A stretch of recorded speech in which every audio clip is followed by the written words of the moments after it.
This is going to be a very old school video today. We are going to dismantle the rest of this Octominer, get these pesky 3090s out of here. And then if you've been paying attention, what we're going to do is get some of these CMP 170HXs installed. I have 8 of them to fit in this 8-bay Octominer that has ultimately been sitting, collecting dust, unused for a long time now. Once upon a time, it was full, almost full, I think. I think I had 7 3090s in here. During the height of cryptocurrency mining, this in itself with the 3090s was worth as much as like a car, which is crazy to think about, but enough of old guy reminiscing at his time in cryptocurrency mining. Let's get these 3090s out of here. I've been kind of slow to part ways with all of my GPUs, and that is definitely true for the 3090s because they do have the VRAM needed for AI work, though now they are 3 generations behind, so it's probably time to get rid of them. But it was very hard to get them. Oh, these are, these need to get cleaned up. Look at that. Oh. All right, more work. So we'll get these out. It's a gigabyte one. There's another gigabyte one next to it. Let's get that out. This Octominer isn't in like the cleanest shape. It was out in the garage mining for a while. So I probably should clean it up a little bit, but it's like 10 o'clock at night right now, and I can't be too loud. All right, here's the other gigabyte. And I mean, the problem with gigabyte cards specifically, and a lot of GPUs is they'll leak that oil over time, and then dust and stuff gets stuck to it. So it's just ugly, but other than that, these GPUs look actually really clean. All right, we're gonna put this one. And then the last one in here is an EVGA, which is really, really nice. So let's get this one out of here. This is a 3 8-pin card. So I think this Octominer is going to be perfect because it's exactly 8 slots, and these GPUs take 2 8-pins, which I've seen people using the old Octominers have to get splitters and all that. But I think this has dual 8-pins coming right off of the power supply setup. So I'm gonna be pretty much plug and play. Yeah, I mean, this car, like, that's the thing, man. This EVGA, it's beautiful condition, actually. It looks brand new almost. See, there's no oil or anything coming out of this card. Looks really good. I don't know if I can part ways with this one, especially with the EVGA to the business now. So I might be hanging on to this one. I'll put it right on top of the 5090 that's sitting on the shelf that I still have to get to. All right, we're not looking too bad inside this Octominer. Just like some dust and stuff. That'll probably honestly just blow out as soon as I get this on with these cards in. So we'll see. So again, the CMP 170HXs are promised to be one of, if not the best mining GPU of all time, especially best bang for your buck right now, though I think some 50 series performance-wise might beat it. I still got to test the rest of those as far as what you can get these at versus what you can get those at is very, very different. So we're gonna start slotting these up, and I got to figure out the cabling here because this is all in the Octominers is kind of like sized to reach the GPUs. So this seems like it's the furthest one. So we'll do this one first. Okay, and that's a dual 8-pin but on a splitter, so there should be likely another one to go with it that's a single, which is probably this one right here if I had to guess. So if we got to change things, we will, but let's get started. This is going to look sick in here. First GPU is going in. So you know what? Why don't I get all the GPUs in, and then I'll worry about wiring them up. And I should probably put these splitters on first. So these are to go from the connector on the GPU itself is a CPU connector actually, and then it's going to go to dual regular 8-pin on the back.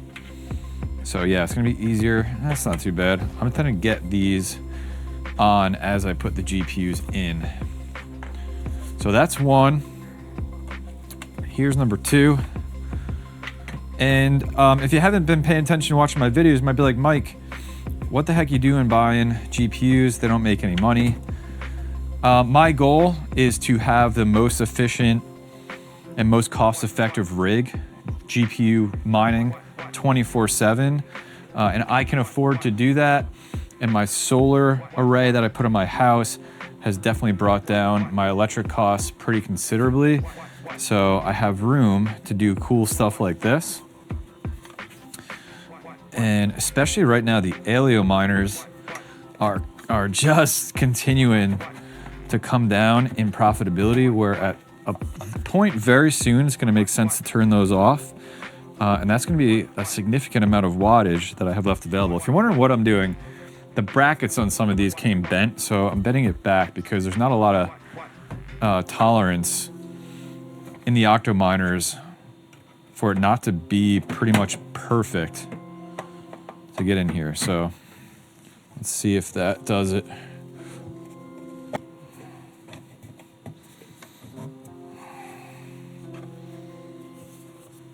GPU number 4 going in. Let's see. So plans for these CMPs is to, first of all, I'm going to test them out on a bunch of different algorithms just to see how they perform. I love testing GPUs and just stacking them up against each other. So I have a ton of data from all the 30 series and 40 series, and I'm working on 50 series. So I want to get this data as well for myself and for the community, just to see how these perform. And I'm going to test them probably on Xelis first, because that's the most recent algorithm I've been testing. And then I'm going to test them on Flux. How's this one? A little bit bent. And then I'm going to throw them on the ProgPow based algorithms. I'll start with Ravencoin and go from there. And I guess I should do Ergo at some point as well, would be a good one to test. Conflux, maybe, we'll see. Ah, man, okay.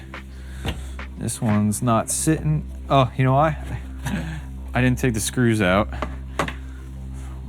I put them back in place to hold after I took the other 3090s out. And I forgot that. I mean, that's a good thing, so I didn't lose them. But it's not a good thing when I'm trying to get this other GPU in. Okay. It's crazy how much space there is in this Octominer because of this card's design. And if you haven't noticed, at this point, these don't have fans on them, so you need a server case like this. And I just happen to have this Octominer's Perfect's 8-bay one ready to go. So you need a server case like this to get the airflow through the cards. Other options is they sell like 3D printed shrouds out there where you could put an external fan on. I've had to do that on my FPGA. So similar setup like that. And then there's also liquid cooling that I've seen. I think you have to buy a kit for the A100, which is for this generation of GPU, was NVIDIA's like data center card. So people have made those. But otherwise, server case is best, just to get airflow ripping through these. Okay, I said I was gonna put these adapters on before I put the cards in, and I failed to do that just because I like making my life more difficult. So let's do that now. So I've talked about this a lot, but I'm gonna have this on, and then I wanna decide one open air frame rig to run with maybe 6 or 8 GPUs along with this. And I want those to probably be consumer grade GPUs. 5070s are looking pretty promising so far, so maybe those. But I do want to have that as well. Wait, 1, 4, 5, 6, 7. Did I get an extra one? I must have. Weird. I thought I counted them when I got them. I had 8. Guess I have 9. Okay. Yeah, do I really? Yeah, I guess I have 9 of these? Huh, okay. Time to get these screwed in. All done there. Next thing we're gonna move on to is this rat's nest of cables. So, like I was saying earlier in the video, the nice thing is that the cables are like sized, so you don't have all this extra to reach the GPUs. Ooh, that's not good. I got a loose pin here on this cable. Let's address that before bad things happen. Okay, it just came out of this one right here. It's happened to me before, so I'm just gonna line it up and get it pushed right back into place.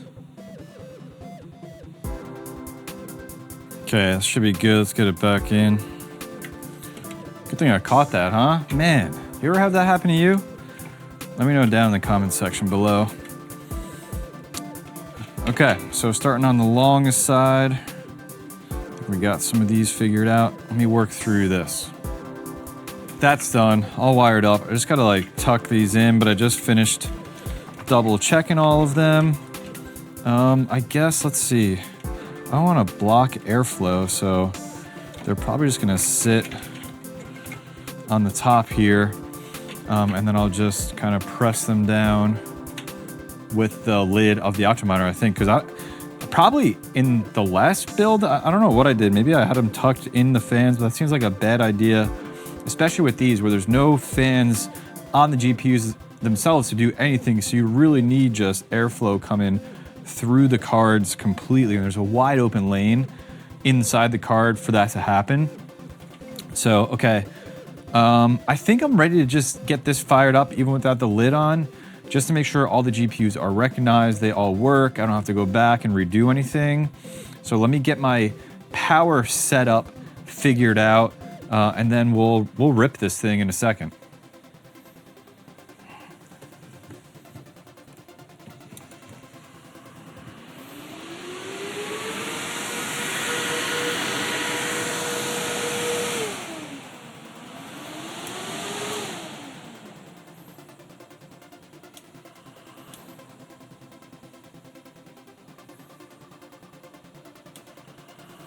I guess I just gotta plug all these in. It keeps turning on with only one power supply in. I guess if I was smart, I would have realized I could just, turn off the power on the PDU that I'm using.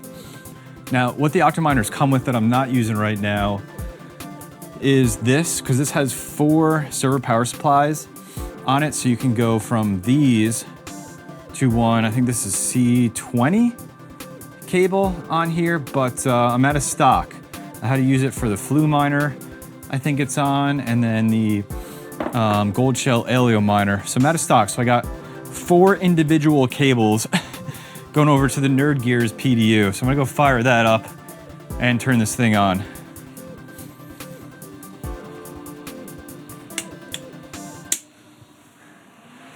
Okay, just saw all 4 power supplies light up. It's making some noise. That's a good sign. All the fans are on. I haven't heard the sound of an Octominer in quite a while. It's actually very nice to hear. I can't check if GPU fans are spinning because I don't have any. There's no lights that I can see on any of them. So it's really hard to tell if they're working. Actually, I don't see anything. So I'm gonna have to figure out if this thing rises from the dead in Hive OS, and then we're gonna take a look from there. This rig is up and running. I'm very excited about that. Taking a look at Hive OS, we're using Regal Miner, and I'm testing Xelis right now. I've been testing it actually for a little bit. So let me walk through a couple things that you definitely need to know about the CMP 170HXs. So heading over to the dashboard in my Hive OS, these are the 8 GPUs listed right there. And the first thing you gotta know is you gotta make sure that you have the best BIOS. And right now, that one is 92.00.6D.00.0A. As far as I know, that is the best one. It gives you the most performance out of any other BIOS for these cards. The other thing that is interesting about these GPUs is you cannot do anything with the memory overclocks or memory locks. What it is at is just what it is at, and there's nothing you can do about it. It is BIOS locked. Though, what you can do is adjust the core and the core offset. So that's really how you get in to dial in to save some power and find some efficiency. So what I have found, we'll start with the core lock first with mining Xelis, is that 1065 gives me the best efficiency on this GPU. But if you found something different, let me know down in the comment section. But I found that gives me the most efficient performance, which is the most hash rate, which you can see we're coming in over 72 kilohash per second for the least amount of wattage, and we're coming in somewhere between 156 to 164 on the high end for wattage per GPU. GPUs are staying nice and cool. In this Octominer, you see the temperatures right there, and the fans on this Octominer are currently running, let's give it a refresh, about 80%, and they kind of go up and down. I have them monitoring automatically the fan speed for a target core temperature of 67 degrees Celsius. You do have some more cable management to do inside of this Octominer to improve airflow a little bit, but I'm pretty actually happy with where it is at right now. So I think that's everything. Is there anything else in the miner? Oh, we need to cover core offset. Core offset is really interesting. You're probably used to is boosting core offset on 30 series, 40 series, or even 50 series up to like 200, 300, or even maxing it out on the 50 series. What I found with these cards is there's nothing extra that happens, at least on this algorithm, after 50. And here's how I know that. So that's what I have it at right now, is plus 50. If you don't know this command, it's NVIDIA-SMI-Q-D voltage. And this allows you to monitor the voltage of each individual GPU. So as you do the core offset, you can see these voltages drop. And that is saving you power, and then you got to take a look to see if that impacts your hash rate at all. But ultimately, from stock, it drops. Once I get to 50, it drops to these levels that you see on the screen right here. And then no matter how much extra I push it in core voltage, it doesn't make any difference at all. So that I thought was very interesting. But otherwise, I wanted to take a look at how this GPU performed to all the other GPUs that I've tested, which is 30 series, 40 series, and just 150 series cards so far. I have to get to the rest of them. They're all stacked on the shelf behind me. I just got to find the time to do it. So let's look at my spreadsheet here for Xelis's version 2 algorithm. The CMP 170HX is down on the bottom, doing 72.23 kilohash per second average on an average power of 157 watts as measured in the software, giving it an efficiency on this chart of 460. When you look at the 30 series cards, they are sitting in the high 200s, actually mid 200s to high 200s, with the best performing one being the 3060 Ti A2000 are hitting about almost 350 on efficiency. But then when you get to the 40 series, you're sitting more in the 300s. You're even getting to 365 on the efficiency, 370 on the 4090. So right there, the CMP absolutely crushes by far all 30 series and all 40 series GPUs that I've tested. But the 5070 is amazing on Xelis, coming in at 481 on efficiency. So beating the mining card, the CMP 170HX, in efficiency in mining Xelis. Like that's just it. It beats it. But things to consider, a 5070, even at MSRP, I think you're paying $550, where you can find these CMPs now pretty regularly for around $250, making your potential break even much sooner. But there's probably no resale value on these cards versus a 5070 will have resale value for many, many, many, many years down the road. So tough to say what the better buy would be if you're going to build a rig of these, but I'm going to leave that question to you to let me know down in the comment section. Would you rather buy these cards and build a rig of them for that price? Let's just say you also got the added expense of a server case, but let's just say $250 per GPU, or would you rather go buy a 5070 which has resale value, more expensive up front, but it'll have resale value down the road and is more efficient? Let me know down in the comment section below. That's it for this video. I got some more work to do in testing all the other algorithms. I'll get a video out on all of that. We'll do some more comparisons just like this versus all the other GPUs. So please subscribe to the channel if you're not already. But thanks for hanging out with me. I know it was a late night as I built this rig, but I'm very happy to have it. I'm gonna get it out in the garage, join all the rest of the mining hardware, and I will test it from there in all of the other algorithms. Hope you enjoyed the video. Smash the like button if you did. Sub to the channel if you like crypto mining content. We got some GPU mining content again. Feels good to be back. And as always, please take care of yourself and each other. Check out some of the other videos I have on the screen here. And I'll see you in one of those videos, or I'll see you in my next video. Peace.